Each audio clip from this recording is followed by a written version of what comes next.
kita Nabi Muhammad sallallahu alaihi wasallam beserta keluarga dan sahabatnya dan juga kepada pengikutnya hingga akhir zaman. Amin ya rabbal alamin.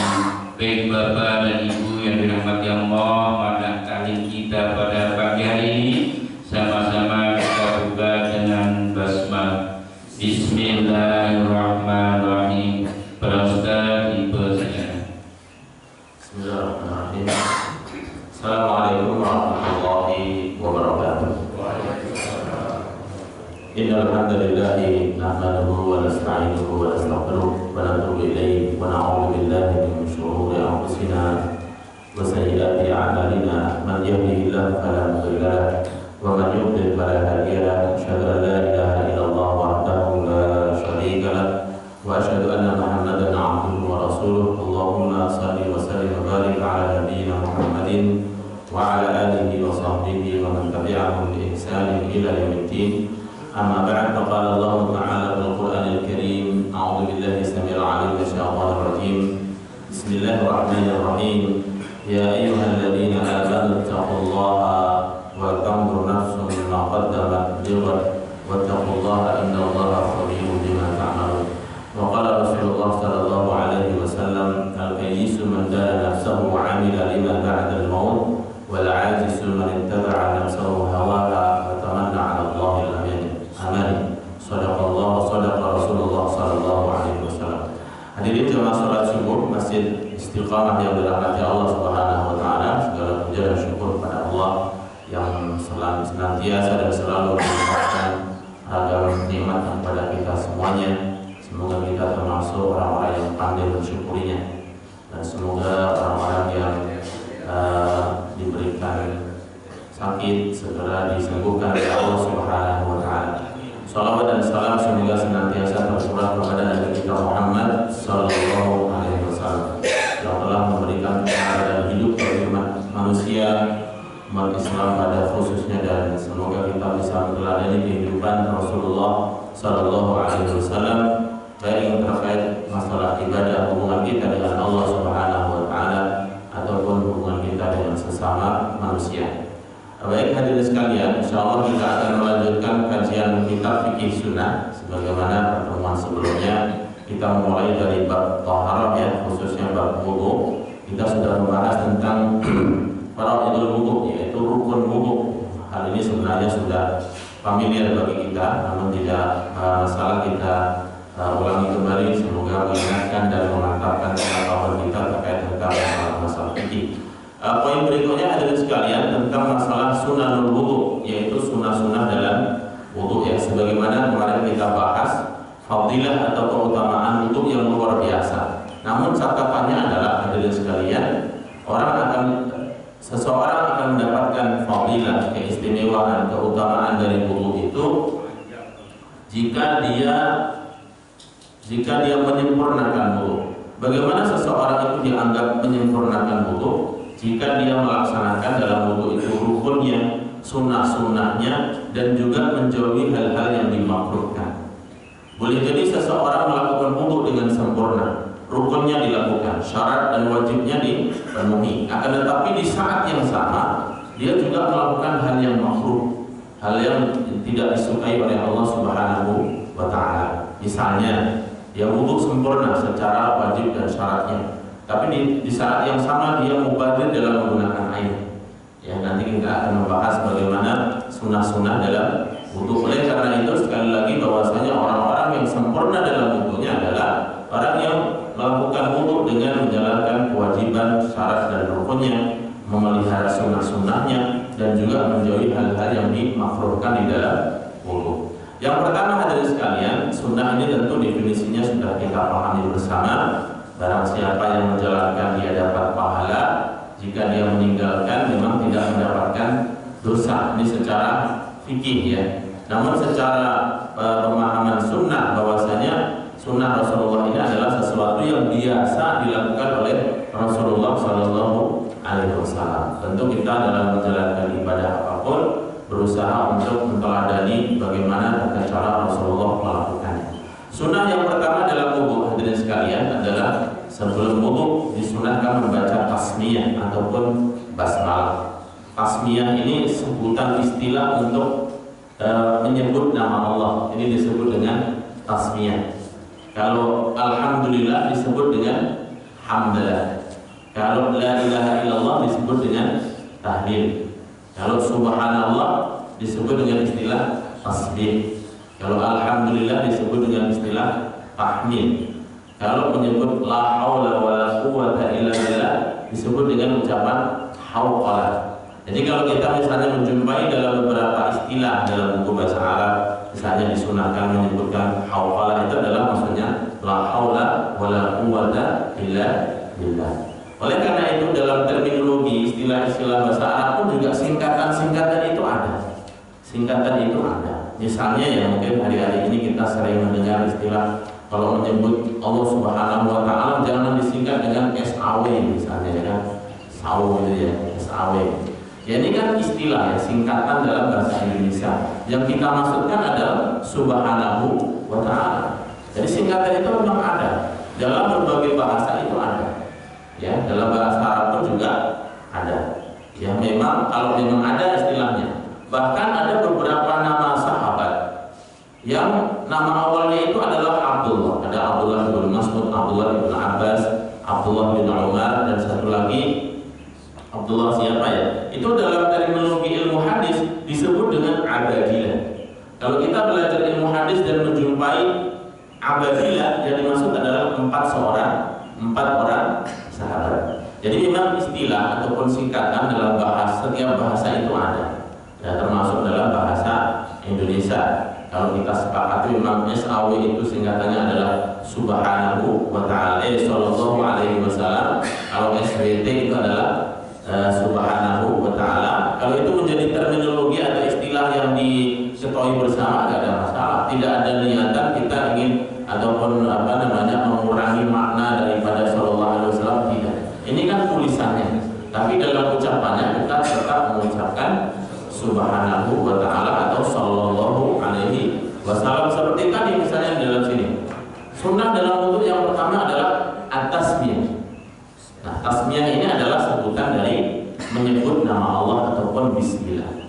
Jadi disunahkan sebelum wudhu mengucapkan bismillahirrahmanirrahim. Meskipun hadirin sekalian, hadis-hadis yang terdapat di dalam yang menyebutkan tentang sunnah wudhu menyebutkan nama Allah bismillah itu hadis-hadisnya lemah. Hampir semuanya hadisnya dhaif. Hanya saja kalau kita belajar ilmu hadis, ketika ada hadis-hadis yang dhaif dan riwayatnya banyak dari jalur yang banyak, maka hadis yang lemah ini menguatkan antara satu dengan yang lainnya, tingkatannya menjadi hasan.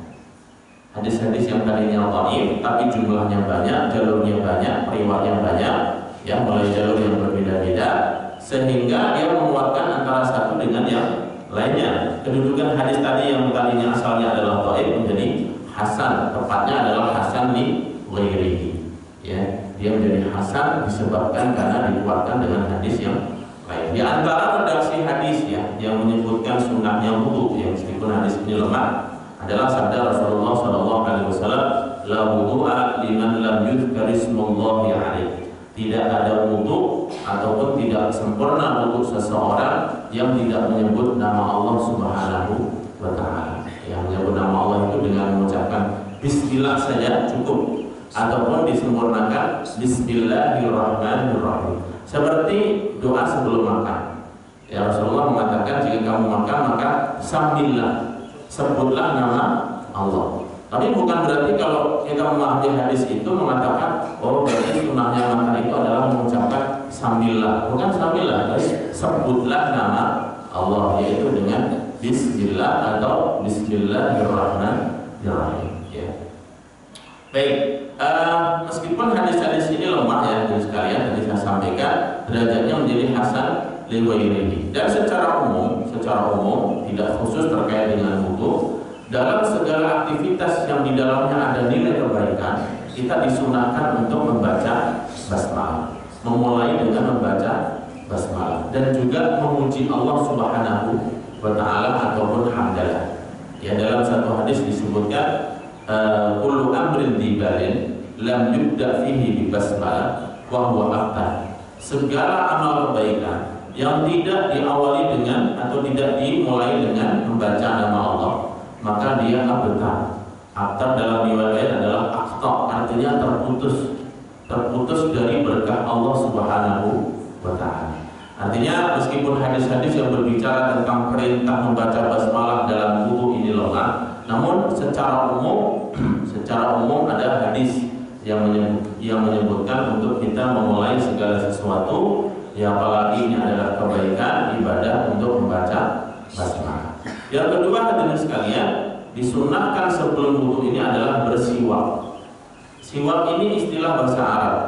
Dia istilah untuk penyebutan kata kerja dan juga kata benda. Maksudnya kata siwak itu sendiri juga merupakan perbuatan, dan dia juga dalam waktu yang sama merupakan benda yang digunakan untuk siwak. Itu namanya juga siwak. Kalau bahasa Indonesianya kita bersiwak, tapi bahasa Arabnya juga siwak, ya.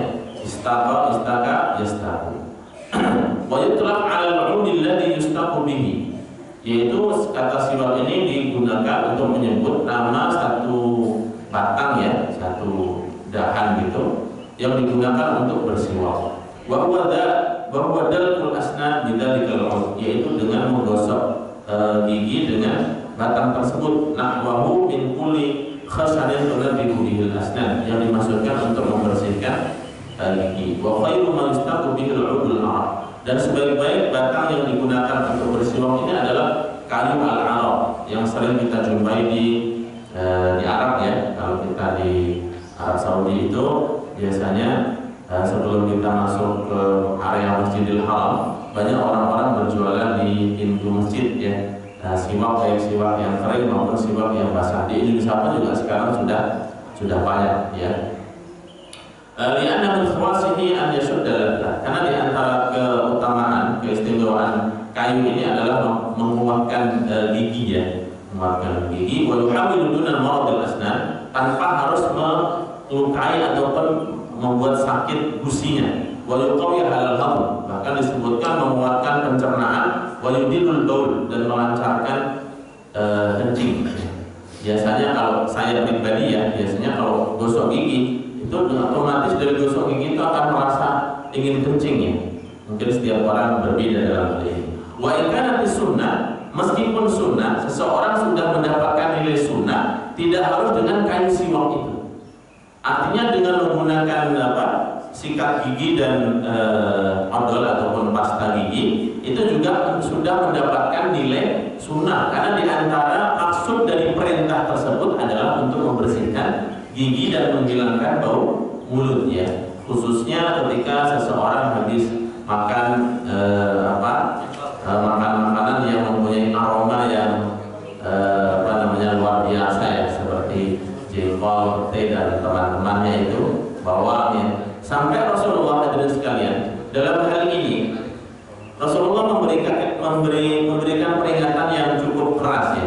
Seseorang yang makan makanan yang berbau ini, Rasulullah pernah bersabda, "Man akala thawma wal basal fala yaqrabanna musallana hada." Barang siapa yang makan bawang, basal itu bawang merah, bawang yang gede itu, bawang bombay. Thawm itu adalah bawang putih. Fala yaqrabanna musallana hada, maka jangan sekali-kali mendekati tempat sholatku ini, ya. Cuman Ibnu Qayyim dalam memahami hadis ini bukan berarti kita sama sekali tidak boleh makan bawang ataupun bawang merah ataupun bawang putih, ya.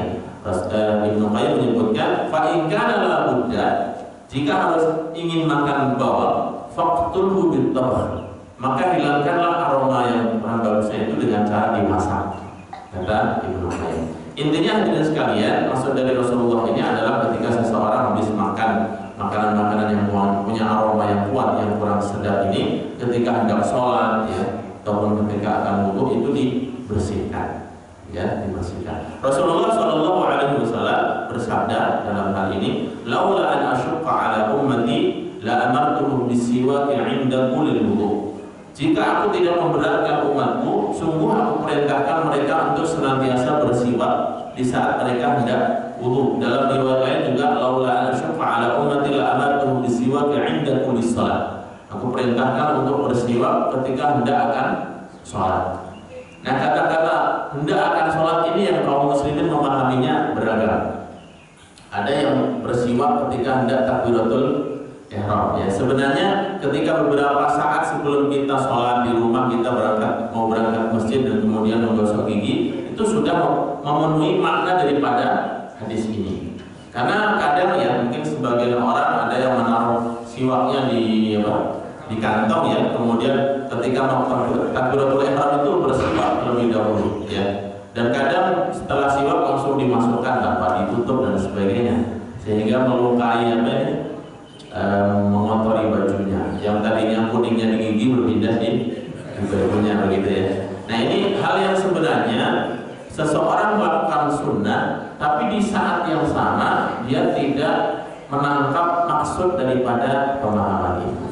Di saat yang sama dia melakukan sunnah, tapi di saat yang sama dia juga ada mengotori hal yang lain. Nah, disinilah hadirin sekalian, kita memahami sunnah Rasulullah itu selain secara tekstualnya, juga kontekstualnya seperti apa. Intinya hadirin sekalian, diperintahkan kita untuk membersihkan gigi ya, membersihkan bau mulut sebelum kita wudu dan selanjutnya melaksanakan sholat. Meskipun siwak ini sebenarnya kita disunahkan dalam kondisi-kondisi tertentu, secara umum juga disunahkan di setiap saat. Ada beberapa waktu di mana kita disunahkan untuk bersiwak ya. Wa huwa mustahabbun fi jami'il awqat, walakin fi khamsati awqati asyaddu istihbaban. Sebenarnya bersiwak itu dianjurkan dalam setiap saat, hanya saja ada 5 waktu yang kita sangat dianjurkan atau disunahkan. Yang pertama indal wudu, ketika akan wudu, wa inda shalah, ketika akan sholat, wa inda qiraatil Qur'an, dan ketika membaca Al-Qur'an. Ya, jangan sampai baca Quran tapi keluar ayat Al-Qur'an tapi juga keluar bau jengkolnya. Nah, ini yang campur antara kalamullah dengan bau jengkol. Ini kan kurang adab ya. Artinya adab-adab di dalam beribadah ini kurang dijaga. Wa indal istiqaq minan naum, dan ketika bangun tidur, wa inda taghayyuril fam, dan ketika saat mulut itu mulai berubah baunya. Ya, mulai berubah baunya. Ini juga disunnahkan untuk wudu ya. Apalagi kalau kita mau sholat, disunahkan untuk bersiwak ya. Apalagi setelah makan makanan yang bisa menyebabkan selilit itu, sisa-sisa makanan yang menyisa di sela-sela gigi ya. Sela-sela gigi biasanya kalau sudah mulai berusia ini kan gigi kita juga sudah mulai bergoyang kanan kiri ya. Nah, ini disunahkan untuk membersihkan. Kan tidak bagus ketika sholat sambil nyisil begitu ya, karena ada sisa-sisa makanan di mulut. Tahu ya nyisil ya? Ya, bagi yang tidak tahu silahkan tanya Pak Ilmi nanti. Baik, intinya hadirin sekalian, kita diperintahkan untuk disunahkan sebelum wudu ini untuk bersiwak ya. Kemudian beberapa hadis yang menjelaskan hal itu, Rasulullah SAW disebutkan, ra'aitu Rasulullah mala aqsa an yatasawwaq wa huwa sha'im. Aku melihat Rasulullah SAW bersiwak tanpa batas. Berapa kali aku melihat Rasulullah bersiwak wa huwa sha'im, sementara beliau sedang dalam keadaan berpuasa. Artinya bersiwak itu tidak membatalkan puasa ya. Tentu konteks siwak yang digunakan Rasulullah saat itu adalah siwak yang kayu tadi, yang bukan siwak ataupun pasta gigi yang sikat gigi yang ada pastanya. Bagaimana kalau dengan pasta ini, selama tidak dikhawatirkan tertelan atau masuk ke tenggorokan ya, maka tidak membatalkan puasa ya. Karena dalam puasa juga seseorang boleh mencicipi rasa makanan ya, di lidahnya saja, bukan ditelan ya, tapi dirasakan saja, itu dibolehkan. Kemudian yang ketiga di antara sunnah wudu hadirin sekalian, ghuslul kaffaini thalathan fi awwalil wudu. Ini kita tahu bersama, yaitu membasuh kedua telapak tangan 3 kali sebelum berwudu ya. Berwudu, bahkan dalam hadis lain hadirin sekalian, Rasulullah menyebutkan, idza staiqadha ahadukum minan naumi fala yaghmis yadahu fi ina'i. Jika salah seorang di antara kalian itu bangun dari tidur, maka jangan memasukkan tangannya ke dalam bejana, ke dalam wadah yang ada airnya.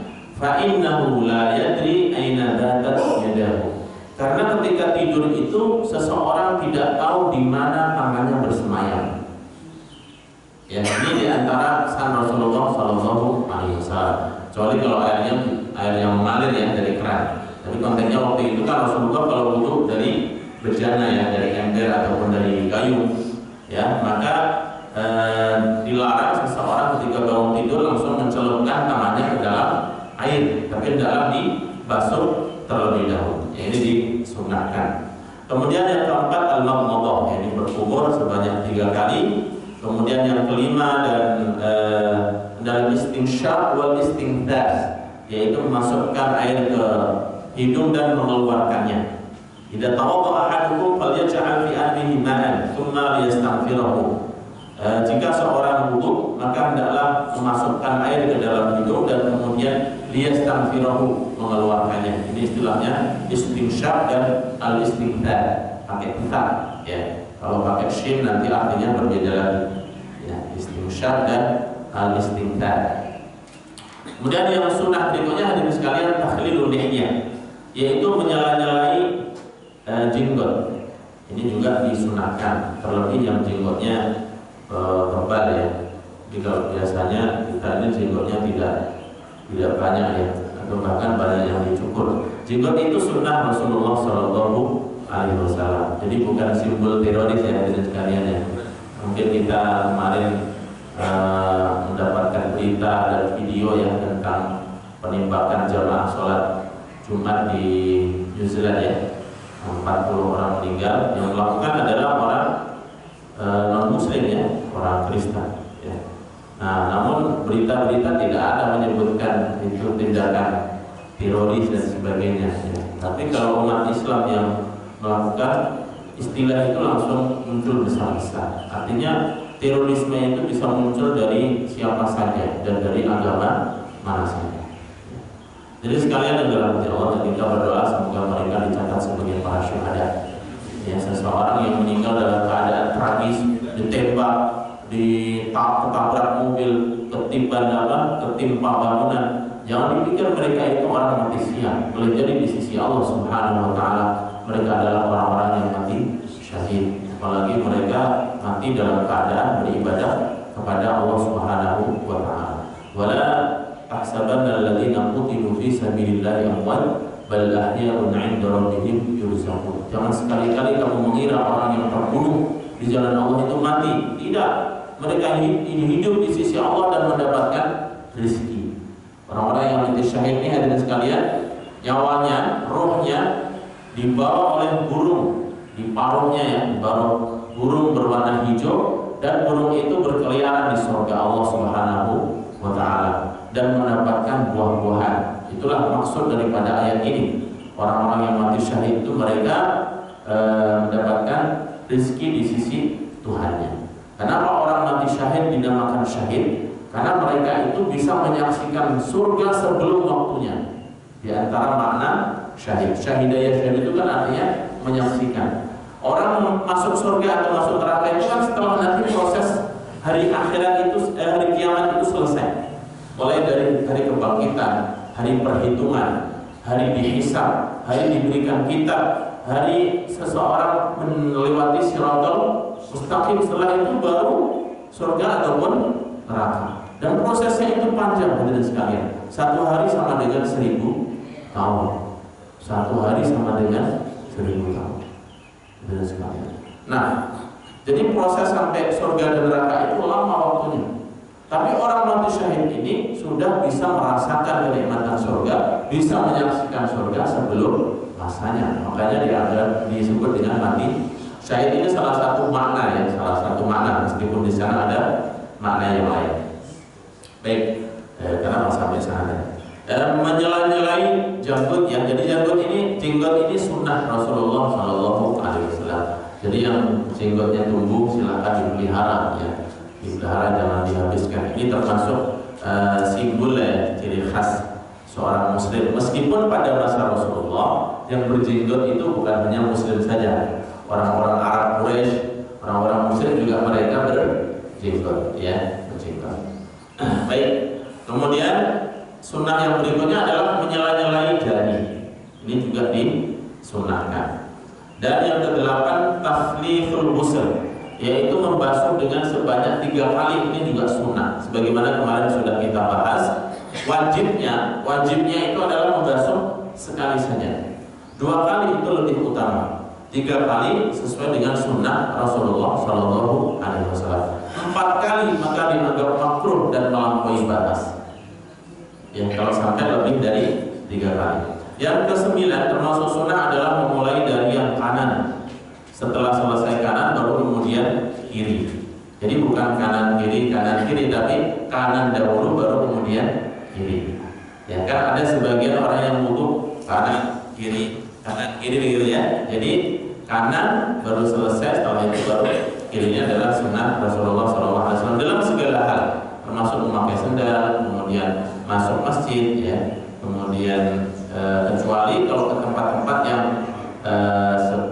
yang kurang bersih, itu dimulai dari hal yang kiri, seperti masuk toilet, ya. Namun secara umum dimulai dengan kanan. Makan pun juga diperintahkan untuk makan dengan tangan kanan dan minum juga dengan tangan kanan. Ya. Kenapa? Karena setan itu makan dan minum pakai tangan kiri. Ini biasanya hal kecil, hadirin sekalian, hal yang kecil namun sering kita tidak menyadarinya. Biasanya kebiasaan tiba-tiba tangan kiri saja, gitu ya. Nah, maka diperintahkan untuk tangan kanan. Kemudian berikutnya adalku. Adalku itu adalah menekankan ketika wudu itu dengan diusap begini.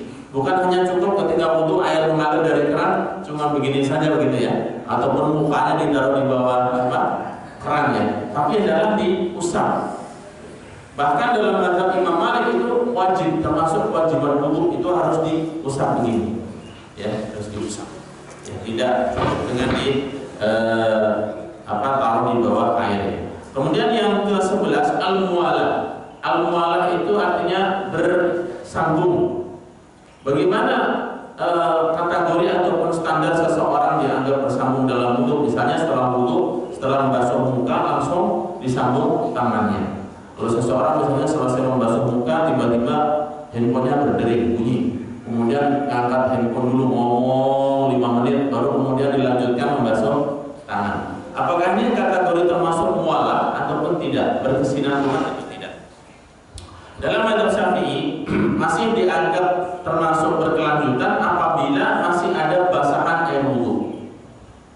Selama masih basah air wudu, maka melanjutkan ke bagian tubuh yang lainnya, bagian wudu yang lain masih dianggap sebagai orang yang muwalah, ya, di dalam wudu. Kemudian yang ke-12 adalah mas'ul udunain, mengusap kedua telinga. Ini bagian daripada sunnah wudu. Dan yang ke-13 adalah itolatul ghurrah wa tahjil, yaitu memperpanjang ghurrah. Ghurrah ini sebenarnya istilah rambut putih yang ada di kepala kuda. Dan tahjil itu adalah rambut putih yang ada di kaki kuda. Rasulullah mengkiaskan hal itu karena orang-orang yang berwudu ini nanti di hari kiamat akan memancarkan cahaya dari bekas wudunya. Wajahnya memancarkan cahaya, tangannya memancarkan cahaya, kakinya juga memancarkan cahaya. Mungkin kemarin kita sudah membahas tentang keistimewaan wudu ya. Rasulullah itu akan mengenali umatnya, akan mengenali kita nanti pada hari kiamat. Meskipun Rasulullah tidak pernah berjumpa dengan kita. Dari mana beliau mengenali? Dari cahaya bekas wudu. Oleh karena itu Ibnu Abbas menganjurkan untuk memperpanjang sedikit, ya, wudu, ya, tapi tidak langsung sampai bau ataupun membasuh kaki sampai paha, bukan gitu. Ya, ini memperpanjang melebihi dari mata kaki, melebihi siku, ya, supaya cahayanya lebih banyak, ya. Nah, ini termasuk yang disunahkan oleh Rasulullah Shallallahu Alaihi Wasallam. Yang ke-14 hadirin sekalian adalah al-iqtisad fil ma', yaitu irit dalam menggunakan air. irit dalam menggunakan air. Meskipun kita berwudu di tempat air yang sangat banyak, di sungai sekalipun. Seberapa banyakkah air yang digunakan oleh Rasulullah berwudu? Ini ada beberapa hadis, hadirin sekalian. Karena Nabi Shallallahu Alaihi Wasallam, Rasulullah Shallallahu Alaihi Wasallam adalah yaghtasilu bis-shaw. Kalau mandi ini bukan wudu ya. Rasulullah kalau mandi itu dengan satu sok air sampai 5 amdad, 5 mud. Satu sok itu adalah 4 mud. Jadi 4 mud sampai 5 mud. Satu sok itu berapa? 4 kali ginian. Jadi satu mud itu adalah 2 telapak tangan ditampurkan, ini 1 mud. Rasulullah itu mandi dengan satu sok 4 kali begini. Saya kurang tahu bagaimana praktekkan wudu ya dengan air sedikit itu, ya dengan air sejumlah volume itu. Jadi 4 sampai 5 mud. Ini hadisnya sahih muttafaqun alaih, diriwayatkan oleh Bukhari dan Muslim. Karena Nabi sallallahu alaihi wasallam yaghtasilu bis-shaw ila 5 amdad wa yatawadda, dan Rasulullah kalau berwudu itu dengan 1 mud. 1 begini saja. Saya pernah lihat video dari sekalian, ada seorang syekh mengajarkan di majlis ya, di masjid atau di majlis ilmu tentang praktek wudu, dan beliau membawa air apa namanya, air gelasan begitu, air 1 gelas ini, dan dipraktekkan untuk wudu, dan cukup, bahkan masih ada sisanya, ya. Berarti wudunya harus pelan-pelan. Kalau wudu dengan air mengocor itu tidak mungkin bisa wudu dengan air sejumlah itu. Ada seorang laki-laki datang kepada Ibnu Abbas dan bertanya, "Wahai Ibnu Abbas, seberapakah air yang cukup untuk wudu?" Maka beliau mengatakan 1 mud. 1 mud itu begini. Maka laki-laki itu mengatakan, "Tidak cukup bagiku wahai Rasulullah." Wahai Ibnu Abbas. Ibnu Abbas mengatakan, "Apakah kamu lebih baik daripada orang yang melakukan wudu dengan 1 mud?" Yang dimaksud adalah Rasulullah. Apakah kamu orang yang lebih baik daripada Rasulullah? Atau tidak? Nah, kemudian juga Rasulullah SAW suatu hari pernah melewati Sa'ad, seorang sahabat yang namanya Sa'ad.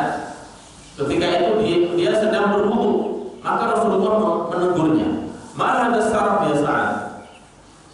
Apa-apa ini wahai Sa'ad, berlebihan dalam menggunakan air. Sarf itu dalam ayat Al-Qur'an, "Innallaha la yuhibbul musrifin." Sesungguhnya Allah tidak menyukai orang yang musrif, melampaui batas. Ya, musrif ini kulu washrabu, makan dan minumlah kalian, namun wala tusrifu, jangan melampaui batas. Innallaha la yuhibbul musrifin. Allah tidak menyukai orang-orang yang melampaui batas. Dan juga dalam ayat lain mubadir itu juga dilarang. Antara mubadir dengan israf ini hadirin sekalian sebenarnya ada makna yang bersinggungan, tapi ada perbedaannya. Kalau israf itu adalah menggunakan sesuatu melebihi dari yang dibutuhkan, itu namanya israf. Misalnya seseorang sebenarnya makan itu cukup 1 piring, dia makan 2 piring sampai 3 piring sampai susah berdiri, itu namanya israf. Meskipun habis. Tapi kalau mubadir itu adalah menyia-nyiakan sesuatu. Misalnya seseorang ambil teh 1 gelas atau makanan 1 mangkok kecil, dimakan separuhnya dibuang, itu namanya mubadir. Meskipun sedikit tapi dia buang, itu namanya berlaku mubadir. Dan kedua-duanya adalah perbuatan tercela.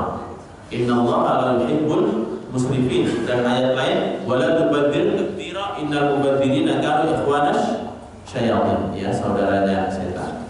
Ini beberapa hadis hadirin sekalian tentang irit dalam menggunakan air. Rasulullah SAW ketika suatu hari datang seorang laki-laki Badui, ditanya tentang wudu, maka Rasulullah mencontohkan wudu dengan sebanyak 3 kali setiap gerakan. Rasulullah kemudian mengatakan, "Hadzal wudu, man zada 'ala hadza faqad asaa wa ta'adda wa dhalama." Inilah tata cara wudu, kata Rasulullah. Barang siapa yang melebihi jumlah ini lebih dari 3 kali, maka dia telah berbuat buruk, telah melampaui batas, dan telah berbuat zalim, kata Rasulullah.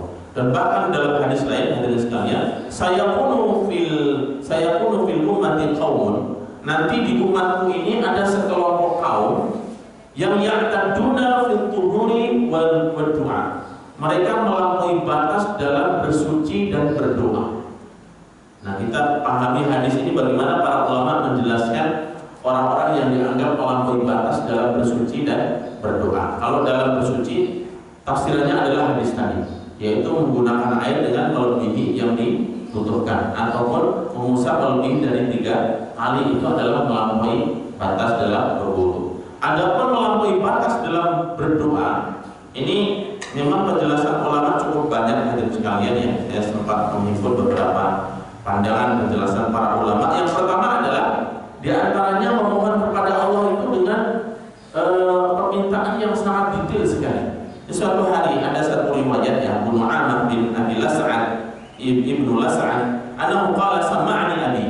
Suatu hari bapakku mendengarkan, aku sedang berdoa, Allahumma inni as'aluka al-jannah wa na'imaha wa bahjatiha wa kadha wa kadha wa a'udzubika minan nari wa salasilaha wa aghlaliha wa kadha. Ya Allah, aku memohon kepadamu surga, segala kenikmatannya, keindahannya. Jadi menyebutkan sifat-sifat surga. Dan aku berlindung kepadamu ya Allah dari neraka dan segala siksaannya, dari rantainya, dari makmunya, dari semuanya disebutkan. Maka sahabat ini mengatakan, wahai anakku, sesungguhnya aku pernah mendengar Rasulullah dan menyebutkan hadis tadi. Ada nanti satu kaum dari umatku yang berlebihan di dalam bersuci dan berdoa. Dan termasuk kategori orang yang dianggap melampaui batas dalam berdoa ini, hadirin sekalian, adalah seseorang memohon kepada Allah permintaan yang tidak wajar. Tidak wajarnya itu memohon sesuatu kepada Allah keselamatan untuk misalnya melakukan hal yang haram. Orang mau mencuri ataupun mau korupsi ataupun berbuat dosa, tapi memohon kepada Allah, ya Allah berikanlah keselamatan dalam pencurian ini misalnya. Ya, ini artinya memohon perlindungan dari Allah dari perbuatan yang diharamkan. Ini termasuk kategori yang orang-orang yang dianggap melampaui dalam berdoa, ataupun dia memohon kepada Allah sesuatu yang tidak mungkin Allah lakukan. Misalnya seseorang memohon kepada Allah supaya diberikan kekekalan hidup, tidak mati-mati sampai hari kiamat. Kan usia manusia ini terbatas, ya. Saya tidak menyebut hadis tentang usia. Usia ini kayaknya sensitif kalau disebutkan, apalagi ini jemaahnya sudah masih muda-muda ya. Meskipun kematian itu bukan melihat usia ya, tapi itu adalah rahasia Allah Subhanahu wa Ta'ala. Namun sebagai informasi saja, Rasulullah bersabda umur umatku itu antara 60 sampai 70. Ada yang melebihi itu, namun tidak banyak. Jadi yang usianya sudah 50, 60, ya banyak-banyaklah berzikir kepada Allah Subhanahu wa Ta'ala. Ya. Bukan mendoakan, kita semuanya mengingat Allah Subhanahu wa Ta'ala. Kematian itu keniscayaan, suatu kepastian, tidak perlu kita takutkan. Yang kita lakukan adalah kita mati, namun tidak siap dengan segala kebaikan yang harus kita pertanggungjawabkan di hadapan Allah Subhanahu wa Ta'ala. Meminta sesuatu yang Allah tidak akan lakukan. Ya Allah, aku mohon hidup selama-lamanya sampai hari kiamat. Ini permintaan yang menentang ataupun bertentangan dengan hukum alam, dengan sunnah Allah, dengan takdir Allah Subhanahu wa Ta'ala. Ataupun dia meminta sesuatu yang tidak lazim dari hal-hal yang sifatnya manusiawi. Ya Allah, aku memohon kepadamu dari rasa tahan lapar tanpa makan dan tanpa minum. Namanya manusia itu kalau tidak makan lapar, tidak minum haus, itu manusiawi. Ya, Rasulullah pun juga pernah 3 hari tidak makan sampai diganjal badan. Ini termasuk jenis kategori tadi hadis yang menyebutkan orang yang melampaui batas di dalam berdoa, ataupun meminta sesuatu yang tidak wajar hal yang manusiawi. Misalnya, ya Allah, aku mohon keturunan, minta anak, tapi anak yang lahir dari bukan seorang bapak dan ibu. Misalnya minta seperti kelahiran Nabi Isa ataupun Nabi Adam alaihissalam. Ini tidak lazim, ya, tidak lazim. Ataupun memohon hal-hal yang hanya kekhususan Allah Subhanahu wa Ta'ala. Meminta kepada Allah untuk supaya bisa mempunyai kemampuan melihat hal yang gaib. Ini juga ulama mengkategorikan orang yang melampaui batas di dalam berdoa. Karena Allah berfirman, "Walillahi ghaibus samawati wal ardh." Hanya milik Allah hal-hal yang gaib di langit dan di bumi. Dalam masalah gaib ini kita diperintahkan untuk mengimani saja, bukan untuk mempunyai kemampuan. Adapun nanti misalnya ada seseorang yang Allah berikan kuasa, ya suatu saat atau dinampakkan hal yang gaib, yaitu terserah Allah Subhanahu wa Ta'ala. Tapi bukan dengan cara kita melakukan satu upaya dan memohon supaya diberikan kemampuan di luar dari wajarnya manusia, atau memohon kepada Allah dijadikan seperti Nabi. Ya Allah, jadikanlah aku orang yang maksum seperti Nabi. Itu juga tidak wajar.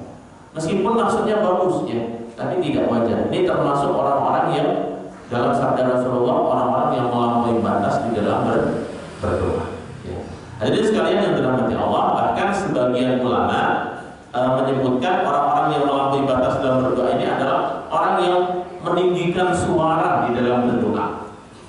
Ini masuk dalam sebagian ulama menjelaskan ini. Namun dalam riwayat lain tentu hadirin sekalian, ada beberapa kondisi doa di mana Rasulullah itu berdoanya kencang, ya, berdoanya kencang. Misalnya berdoa ketika berjamaah, seperti sholat Jumat, itu Rasulullah doanya tentu mengangkat suara. Berdoa ketika istisqa, memohon hujan. Berdoa ketika kondisi genting, Rasulullah ketika peperangan. Bahkan ketika Rasulullah, jadi intinya Rasulullah itu kalau berdoa dan di dalam doanya itu untuk kemaslahatan orang banyak, itu doanya sungguh-sungguh.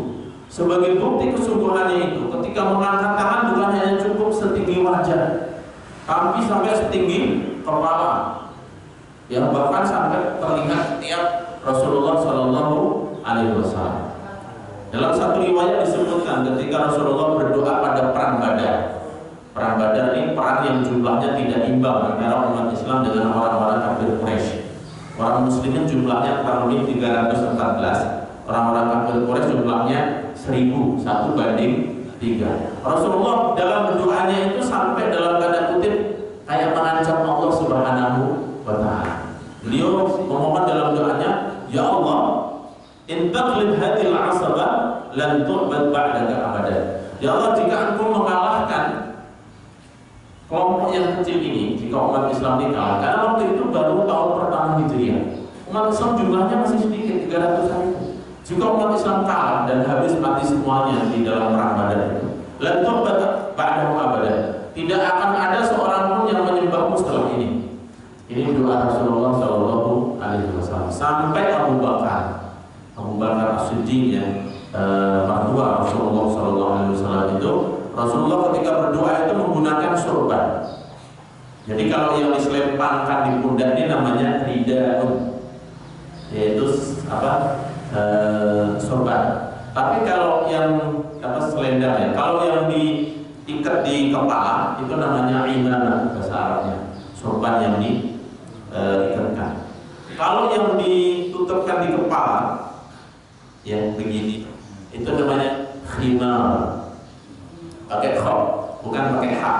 Kalau khimar itu keledai, kalau khimar itu kerudung, ya. Jadi beda titik saja, itu artinya beda, seperti langit dan bumi, ya.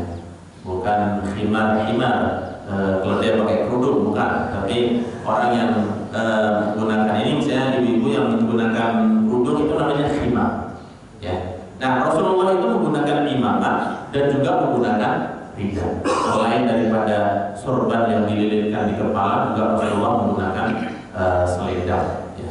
Ini Rasulullah ketika perang Badar itu berdoa sampai sorbannya jatuh saking tangannya dan jatuh. Kemudian Abu Bakar mengatakan, "Cukup Rasulullah, cukuplah wahai Rasulullah." Ya, sampai sedemikian. Terakhir hadirin sekalian.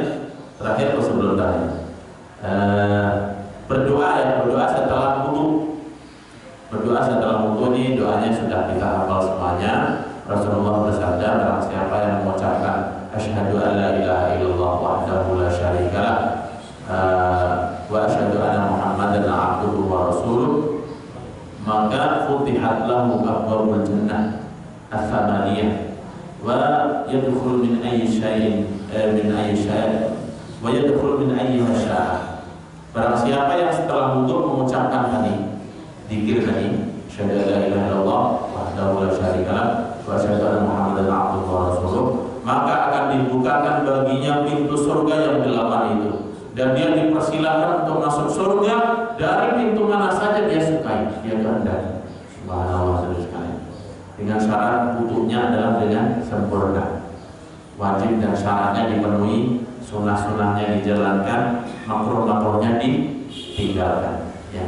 Dalam riwayat lain juga doa wudu ini seperti doa kafaratul majlis.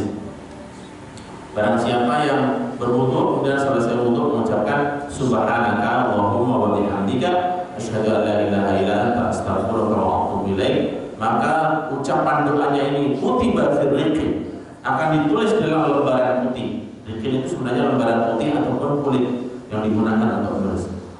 Tsumma ju'ila fil tabi'in, dan kemudian diberikan stempel, dan dia walam yasru ila yaumil qiyamah, dan doa itu tidak akan hilang, tidak akan sobek sampai nanti pada hari kiamat di sisi Allah Subhanahu wa taala. Ini keutamaan dari Allah. Adapun Allah menja'ali minat tawwabina wa ja'ali minal mutatahhirin, ini dari riwayat An-Nasa'i dan Abu Dawud, namun secara derajat hadisnya adalah lemah ya, dengan tambahan Allah menja'ali minat tawwabina wa ja'ali minal mutatahhirin. Meskipun doa itu bagus ya.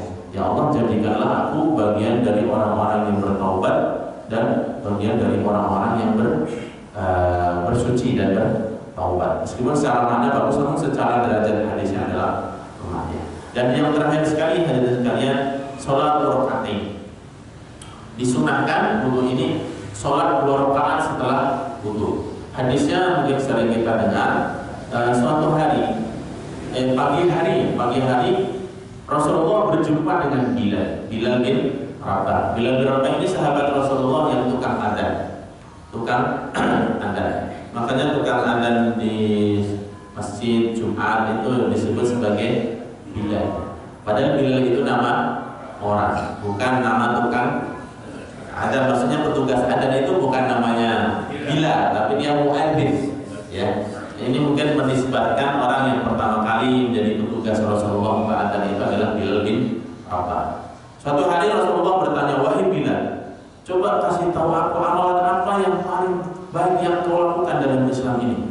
Karena aku tadi malam mendengar suara terompahmu ada di surga. Subhanallah. Ini kan kabar gembira dari sekalian ya. Kabar gembira Rasulullah bahwasanya sebagai isyarat Bilal itu akan masuk surga, bukan terompahnya saja maksudnya sebagai berita Bilal akan masuk surga. Kalau kita dikasih tahu sekarang hari ini misalnya, aku mendengar KTP Anda ada di surga, belum tentu orangnya masuk surga. Misalnya orang Muslim KTP saja ya kan, KTP-nya Islam tapi nggak pernah sholat, nggak pernah puasa, ya nggak pernah wudu, ya bisa saja KTP-nya ada di surga, orangnya entah kemana ya, alhamdulillah. Nah, maka Bilal mengatakan, wahai Rasulullah, tidak ada amalan yang luar biasa yang aku lakukan. Hanya saja setiap kali aku berwudu, tidak siang maupun malam, melainkan setelah itu aku melakukan sholat 2 rakaat. Saya tidak tahu fadilah ini berlaku untuk Bilal saja atau untuk kita semua. Maksudnya orang yang melakukan sholat wudu kemudian sholat 2 rakaat itu suara terompahnya akan ada di surga semuanya, itu apakah berlaku Bilal saja ataupun kita semuanya? Yang pasti Rasulullah dalam hadis yang sifatnya umum mengatakan, ma'ahadun yatawaddau yuhsinul wudu, tidak ada seseorang yang berwudu dan menyempurnakan wudunya.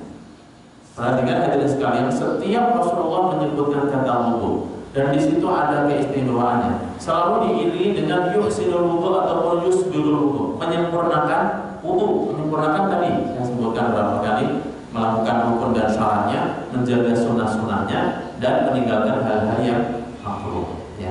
Maka wa yusalli rak'atain, kemudian sholat 2 rakaat, yaqbal bi qalbihi wa wajhihi, dalam sholatnya yaitu benar-benar menghadap kepada Allah hati dan badannya, wajahnya, illa wajabat lahul jannah, kecuali wajib baginya surga Allah Subhanahu wa taala.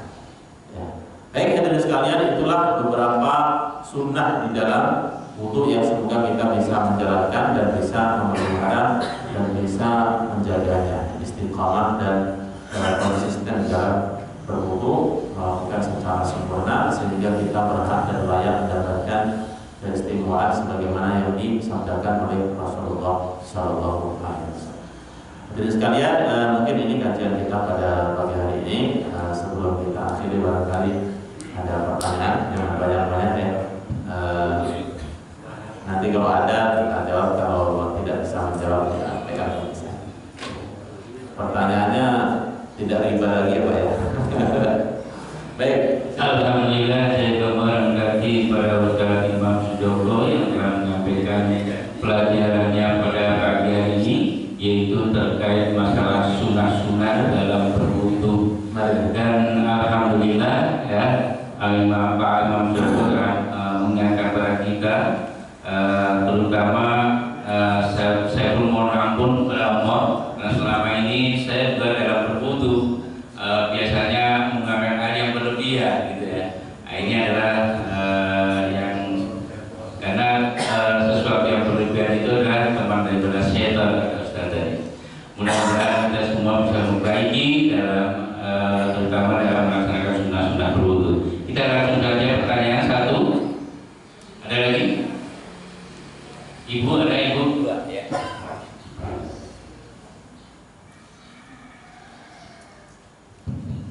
Assalamualaikum warahmatullahi wabarakatuh. Waalaikumsalam. Ustaz, kalau tadi Ustaz jelaskan teorinya, Ya. kita ini kan sudah tua, sudah agak lupa, dan mohon dapat dipraktikkan dari urutan wudu supaya kalau melihat itu tidak akan lupa daripada yang tadi Ustaz sudah jelaskan dengan jelas itu. Karena ada beberapa hal yang mungkin saya ada tambahan mengenai yang menghisap air Ya. itu hisapan yang ketiga itu harus masuk ke dalam yang dengan kuat. Ya. Nah itu yang kita sekarang mengetahui itu untuk mencegah terjadinya stroke ya. Dan obatnya itu. Dan juga membasuh tadi sampai kaki segala macam itu caranya mohon dipraktikkan bisa supaya kita lihat bersama dan mengingat pasti kalau melihat itu. Terima kasih. Assalamualaikum warahmatullahi wabarakatuh. Atau nanti mungkin saya putarkan videonya ya. Nanti suatu saat kita putarkan video. Tadi terima kasih. Memang istinsyak ya, istinsyak itu masukkan air ke dalam hidung itu memang sunahnya adalah mubalaghah. Mubalaghah itu dengan sungguh-sungguh, kecuali ketika kita sedang berpuasa. Kecuali kita sedang berpuasa, itu dikhawatirkan nanti masuk ke tenggorokan dan membatalkan puasa. Itu memang sunahnya demikian, dan mungkin secara medis barangkali bisa mencegah stroke dan lain sebagainya. Intinya hadirin sekalian, hampir semua sunnah Rasulullah ini kalau kita buktikan secara saintifik itu sesuai dengan keilmuan modern. Banyak sekali ya sabda-sabda Rasulullah yang Rasulullah hari itu tidak pernah masuk ke laboratorium, tidak pernah melakukan pengecekan ya dengan alat-alat modern ya, tidak. Tapi semuanya itu diucapkan berdasarkan bimbingan dari wahyu Allah Subhanahu wa taala. Wa man yantiqu 'anil hawa in huwa illa wahyuha. Rasulullah tidaklah mengucapkan satu ucapan melainkan berdasarkan wahyu yang diterima dari Allah Subhanahu wa taala. Baik hadirin sekalian, mungkin sebelum menjawab kalau ada pertanyaan lain, mengingat kemarin ada pertanyaan tentang masalah riba ya. Mungkin saya tidak berbicara secara detail riba, prakteknya dan sebagainya. Secara umum bahwasanya riba ini termasuk dosa besar dari sekali. Dosa besar yang harus dijauhi. Dan Rasulullah memang sudah menjelaskan jauh-jauh hari 14 abad yang lalu Rasulullah itu menjelaskan tentang riba. Riba ini pada masa Rasulullah ada riba nasi'ah dan riba fadl. Riba nasi'ah itu adalah riba yang disebabkan dengan tempo waktu. Orang-orang Arab dahulu itu kalau pinjam hutang ya, hutang itu pinjam duit. Kalau namanya hutang itu tidak boleh ada keuntungan. Hutang itu tidak boleh ada keuntungan. Kalau bapak sekalian ingin memberikan duit kepada orang lain dan mengharapkan keuntungan, maka akadnya transaksinya jangan hutang, tapi tanam modal. kerja sama. Bedanya apa? Kalau hutang itu uang pasti jaminannya kembali. Kita pinjamkan 1 juta kembali 1 juta, tidak hilang karena wajib dikembalikan. Tapi kalau orang pada modal, kemudian uang itu digunakan untuk usaha, dia bisa untung, bisa bangkrut. Kalau bangkrut sama-sama rugi. Kita rugi modal, dia rugi usaha dan sebagainya. Konsekuensi. Tapi kalau dapat untung, dari 1 juta akan mendapatkan berlipat-lipat. Transaksinya adalah dengan tanam modal, kerjasama. Jadi kalau Bapak sekalian ingin memberikan pinjaman hutang, jangan mengharapkan keuntungan. Dalam satu kaidah disebutkan, kullu qardin fihi manfa'ah fa huwa riba. Setiap transaksi yang bentuknya hutang dan dia mendapatkan keuntungan, maka keuntungan ini adalah riba. Dia ngutangin seorang 1 juta, tapi balikin ya 1.100.000. 100 itu adalah riba. Anda kalau ingin dapat untung sekali lagi transaksinya jangan hutang. Kalau hutang itu kita hanya mengharapkan ridho Allah saja, mengharapkan pahala dari Allah Subhanahu wa taala. Kenapa dia dapat hutang 1 juta nggak apa-apa? Jangan namanya itu. Makanya dalam Islam itu ada hutang, ada muqarabah, ada murabahah. Bentuk transaksi yang banyak. Ada sedekah, ada hibah, ya. Bahkan memberikan yang tidak mengharapkan kembaliannya, orang sedekah. Oleh karena itu, sekali lagi kalau seseorang memberikan pinjaman, jangan mengharapkan keuntungan. Kecuali jika seseorang yang dihutangi, dia tanpa harus ada akad, dia ngasih kelebihan, itu tidak ada masalah.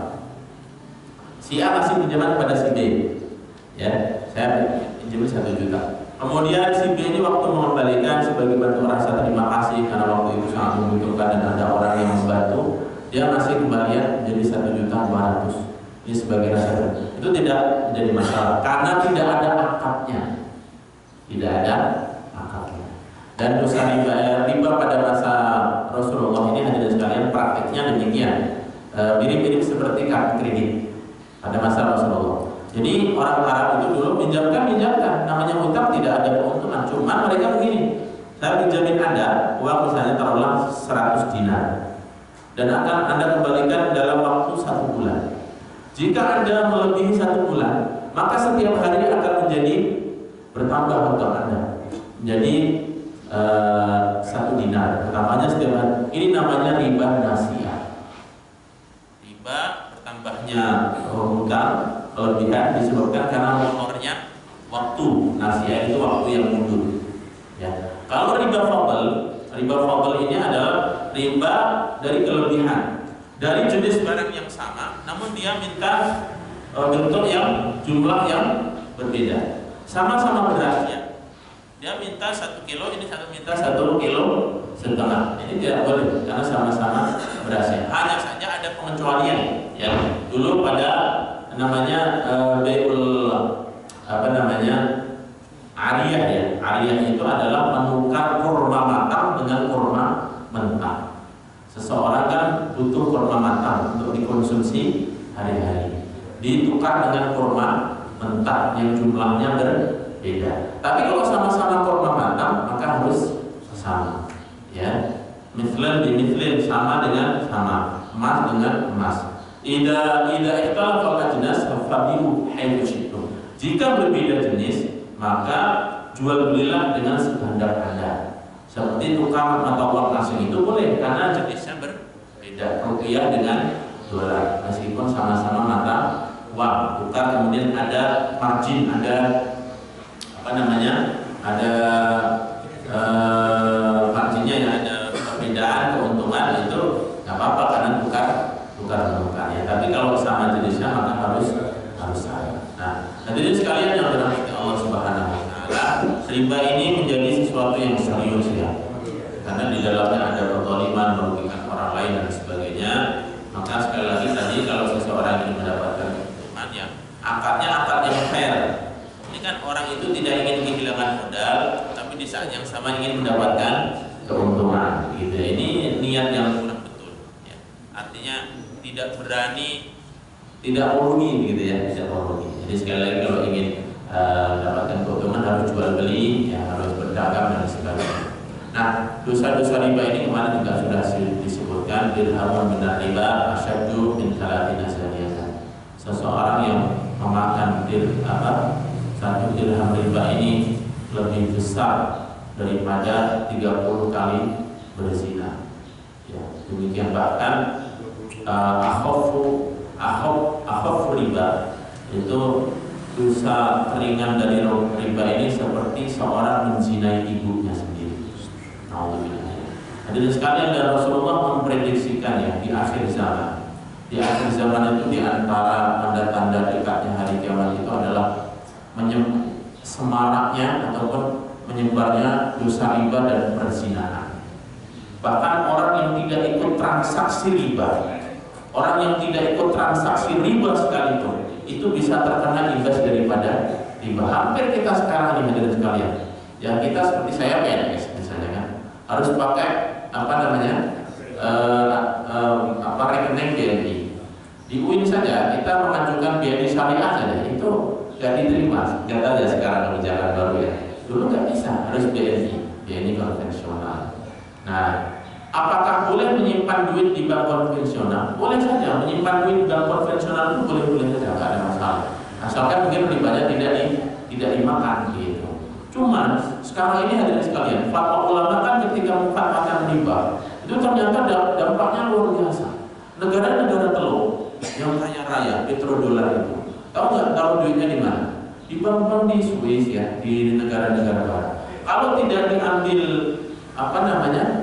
interestnya itu, namanya riba, tapi sekarang ini di Indonesia disebut bunga, bahasa Inggrisnya disebut interest, ada bahasa fikihnya adalah riba. Kalau tidak diambil, uang itu akan dimanfaatkan oleh mereka. Bahkan tidak sedikit yang uang-uang itu digunakan untuk gerakan misionari dan sebagainya, kan? Luar biasa. Jadi kalau tidak diambil juga motornya untuk umat Islam, diambil dosanya luar biasa. Maka sebagian ulama ini memfatwakan tetap diambil, cuma digunakan untuk hal-hal kemaslahatan umum, tidak dimakan ribanya. Ya, untuk membangun fasilitas umum, jalan, gedung, bahkan sebagian membolehkan seseorang untuk disedekahkan kepada fakir miskin, boleh. Asal tidak dimakan pribadi. Cuma memang tentu bersedekah dengan harta yang halal dan thayyiban itu jauh lebih baik. Lan tanalul birra hatta tunfiqu mimma tuhibbun. Kalian tidak akan mendapatkan kebaikan yang sempurna sampai menginfakkan harta yang paling kalian cintai. Ini biasanya kita ini kan ketika memberi ini kalau sudah bosan ya, kalau sudah ogah-ogahan pakai baju bekas ya, duit bekas, ada nggak duit bekas? Nggak ada ya. Baik, jadi intinya hadirin sekalian, kalau berbicara tentang detail ya mungkin banyak kasus-kasusnya. Intinya memang Rasulullah ini akhir zaman ya, transaksi riba itu di mana-mana dan banyak terjadi. Ya kita berusaha semaksimal mungkin ya, semaksimal mungkin untuk menghindari transaksi riba ya, supaya tidak masuk dalam ancaman Rasulullah SAW.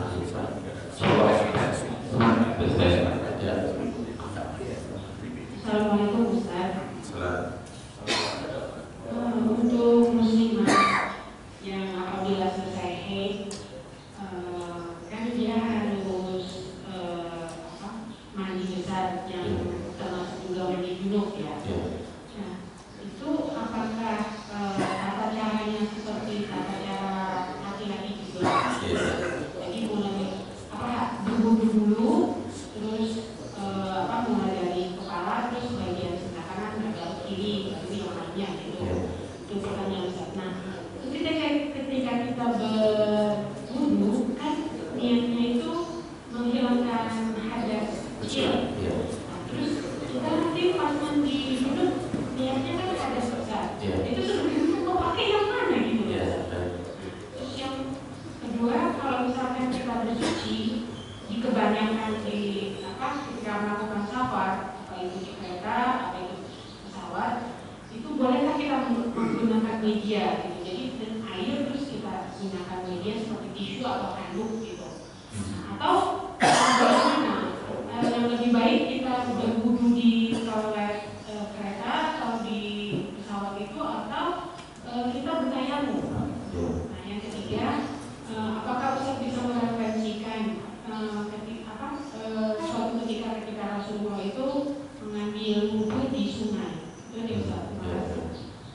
Yang pertama, sunnah-sunnah dalam bersuci ya, termasuk wudu ataupun mandi, itu berlaku sama, baik laki maupun perempuan, mulai dari bagian kanan dan diawali dengan wudu ya. Cuman memang ada beberapa kondisi yang berbeda, seperti perempuan yang mempunyai rambut yang panjang yang kemudian diikat ya, apakah harus dikurai rambutnya dan dibasahi semuanya. Ini ada satu riwayat yang suatu hari perempuan datang kepada Rasulullah dan mengadukan kondisi ini.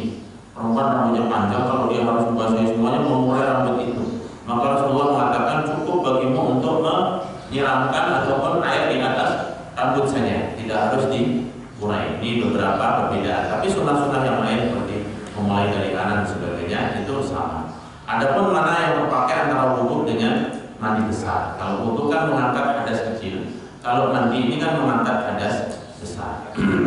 Hadirin sekalian, kalau kita membaca bab tentang nawaqidul wudu, bab yang membatalkan wudu, itu kan diantaranya kullu ma yakhruju minas sabilain, segala sesuatu yang keluar dari dua lubang, lubang depan dan lubang belakang ya. Yang atau dalam mazhab Syafi'i disebutkan kullu ma ya'tadu khuruju, sesuatu yang biasa keluar dari dua lubang itu. Kalau tidak biasa keluar maka tidak membatalkan. Misalnya keluar dari dubur, misalnya keluar emas, ataupun keluar telur, ataupun keluar kerikil misalnya. Apakah itu membatalkan atau tidak? Kebanyakan ulama akan batal karena itu keluar dari dua jalur. Namun sebagian mengatakan tidak batal karena itu bukan biasa yang keluar dari jalur itu. Misalnya orang keluar cincin, ya keluar cincin dari duburnya. Ini membatalkan wudu atau tidak? Nah, yang membatalkan wudu itu adalah yang pasti air kencing, kemudian wadi dan madi. Ini membatalkan wudu dan harus berwudu dan harus dibersihkan. Selain dia membatalkan wudu, juga najis. Tapi kalau mani sperma itu dia ulama mengatakan bukan membatalkan wudu, tapi dia mewajibkan mandi dan dia tidak najis. Karena kalau mani itu najis, itu kan bakal manusia. Kalau najis kita semuanya berasal dari barang yang najis, ya kan? Oleh karena itu, mani itu tidak membatalkan wudu, tapi dia mewajibkan untuk mandi. Seseorang yang ketika sebelum mandi junub, dia disunahkan untuk wudu seperti wudu sholat. Maka dengan demikian dia mengangkat hadas kecil. Dan ketika dia wudu tidak sampai membatalkan, misalnya tidak menyentuh kemaluan, tidak melakukan hal-hal yang membatalkan wudu, kemudian selesai mandi dan tanpa wudu lagi, maka sudah sah bersucinya. Artinya terpakai dua-duanya, baik wudunya maupun mandinya. Ya. Kemudian yang ketiga, sejauh yang saya tahu memang secara perbuatan Rasulullah mungkin ya, wallahu alam kalau ada hadis ya, hanya ucapan Rasulullah saja ya, ucapan Rasulullah terkait jangan berlebih-lebihan dalam berwudu meskipun kalian berwudu di air yang sungai yang mengalir. Ini ada hadisnya ya, ada hadisnya, namun bukan praktek Rasulullah. Artinya saat itu bukan Rasulullah sedang berwudu di sungai, bukan ya. Karena kita tahu memang di Jazirah Arab itu boleh kita pahami, mungkin boleh bilang tidak ada sungai begitu ya, tidak ada sungai. Tapi ini adalah pernyataan Rasulullah SAW secara lisan, dan itu sudah cukup mewakili bahwasanya Rasulullah memerintahkan ketika kita wudu untuk tidak boleh berlebih-lebihan meskipun berwudu di air yang mengalir sekalipun. Ini ada hadisnya. Rasulullah SAW bersabda ya, yang bunyinya ini tadi seorang laki-laki yang berwudu ya, saatnya kemudian Rasulullah menegur, "Ma hadza syarab ya Sa'ad?"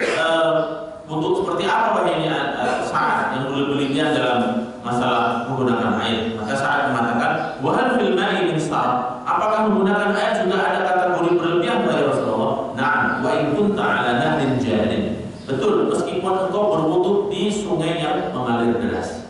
Ini ada sabda Rasulullah menyebutkan tentang istilah itu. Namun kalau secara praktek ya, ini tidak dilakukan oleh Rasulullah SAW.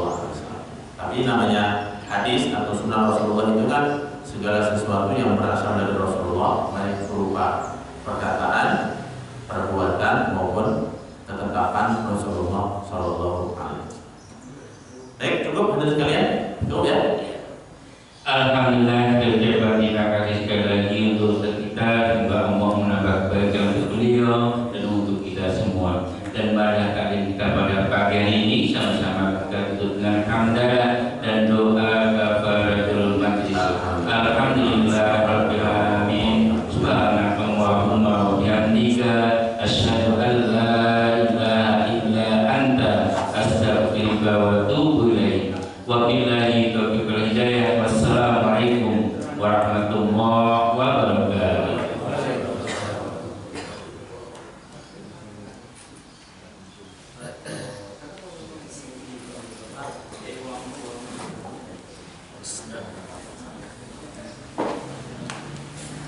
Right.